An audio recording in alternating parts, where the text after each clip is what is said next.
Hello বন্ধুরা, তোমরা সবাই কেমন আছো? আশা করি ভালো আছো। আমিও ভালো আছি। আজকে দেখাবো তোমাদের কিভাবে নিরামিষভাবে ঢেঁড়স ভাজি করতে হয়।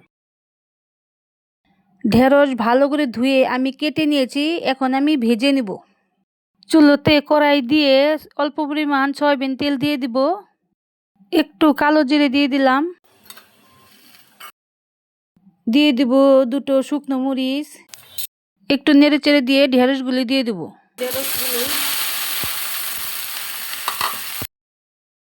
একটু নেড়ে চেড়ে দিব, দিয়ে দেব 1 চামচ লবণ, দিব 4-5টা কাঁচামরিচ, অল্প হলুদ গুঁড়ো দিয়ে দিব,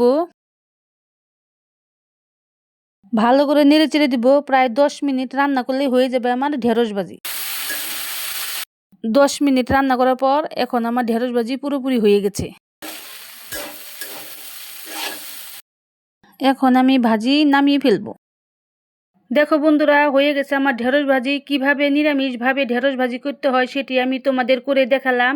আমার এই ঢেঁড়স ভাজি যদি তোমাদের ভালো লেগে থাকে তাহলে একটি লাইক দিও, এই ভিডিওটি শেয়ার করে দিও, আর আমাদের এই চ্যানেলটাকে সাবস্ক্রাইব করে দিও। ভালোবেসে আমার পাশে থেকো। টাটা।